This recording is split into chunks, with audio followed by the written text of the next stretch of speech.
Si tu sens que tu n'es pas un éternel apprenti, alors ne regarde pas cette vidéo. Parce que, à ce que je sache, un enseignant est un jardinier de la connaissance humaine. On se retrouve tout juste après. Apprenez à vous offrir la parole de Dieu écrite comme vision de votre vie.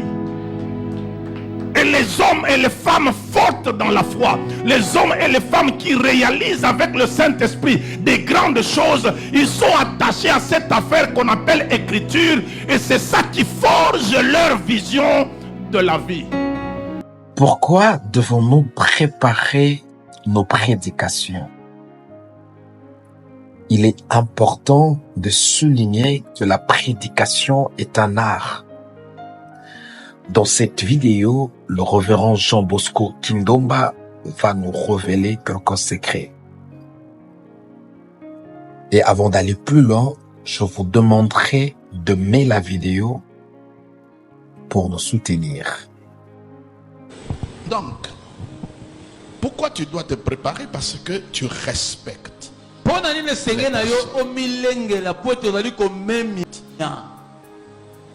Amen. Ah. Il y a des gens qui aiment l'auditoire mais qui n'aiment pas les gens. Quand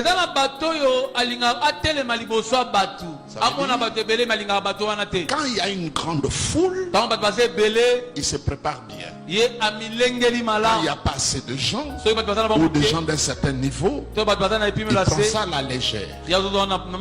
Mais quand vous regardez Jésus, le même sérieux qu'il avait quand il parle à la foule, c'est le même sérieux qu'il avait quand il parle par exemple avec la femme samaritaine.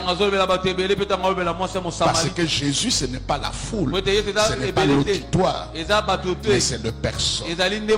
Si j'ai le respect pour toi, je dois me préparer. Pourquoi je dois me préparer? Parce que tu m'as donné de ton temps. Je n'ai pas payé le transport pour toi. Tu as quitté la maison. Tu as pris ta douche. Tu as laissé les enfants, d'autres responsabilités.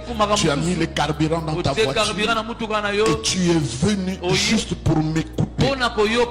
Tu peux écouter quelqu'un d'autre, peut-être meilleur par rapport à moi. Mais tu as choisi parce qu'on dit le pasteur X va prêcher. Et de là où tu viens jusqu'ici, tu as dit, mes bien-aimés, plusieurs églises sur la route, tu es passé par, tu t'es pas arrêté jusque là. Tu viens de Ngalema jusqu'ici. Tu viens de les mettre jusqu'ici. Et moi je me tiens là. Je ne suis pas préparé. Je m'ennuie. Je t'ennuie. Les histoires qui ne tiennent pas, juste parce que je dois te faire passer du temps. C'est un manque de respect.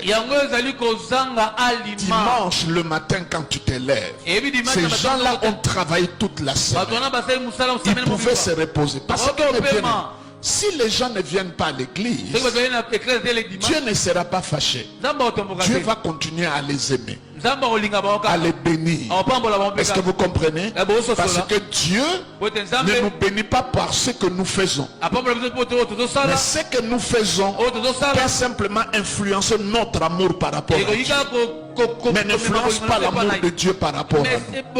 Quand tu ne viens pas à l'église, c'est ton amour à Dieu qui est influencé, mais pas l'amour de Dieu. Parce que Dieu t'a aimé même lorsque tu ne le connaissais pas. Est-ce que vous comprenez bien? Amen. Donc quand les gens viennent à l'église, ils choisissent de venir dans ton église. Alléluia. Amen. Ils choisissent de venir à ton église. Prépare-toi parce que tu le respectes. Prenez le temps de te préparer en prière, en étude, poser des questions. Donc quand le voix est là, il peut m'arriver que j'aborde un sujet. À un moment je suis calé, je n'ai pas d'ouverture. Je peux l'appeler, nous partageons, et lui le fait aussi.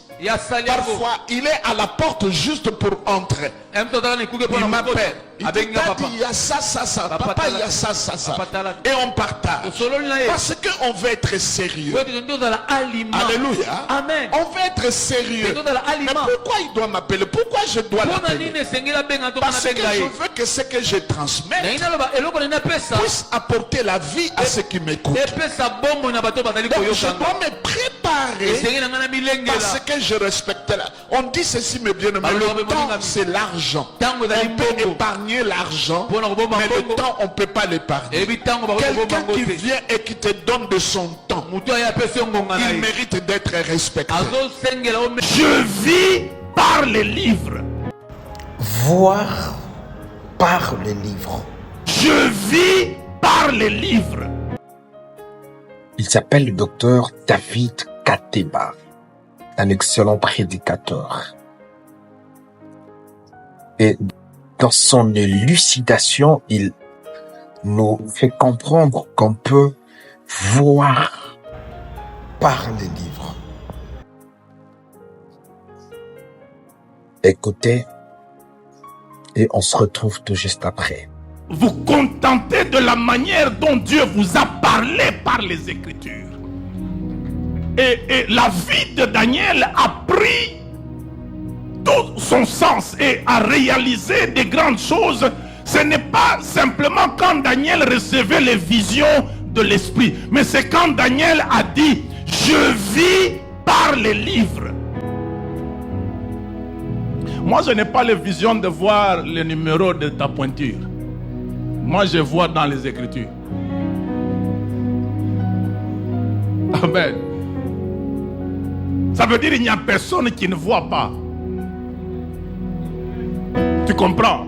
Si toi, tu vois que dans ma garde-robe, il y a une veste rouge, il n'y a pas de problème. Tu as vu ça de manière surnaturelle. Moi, même si je ne vois pas ça, quand je vais dans les Écritures, je vais voir par les livres ce qui concerne ma destinée.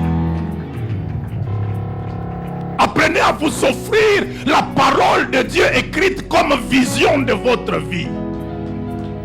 Et les hommes et les femmes fortes dans la foi, les hommes et les femmes qui réalisent avec le Saint-Esprit des grandes choses, ils sont attachés à cette affaire qu'on appelle écriture, et c'est ça qui forge leur vision de la vie.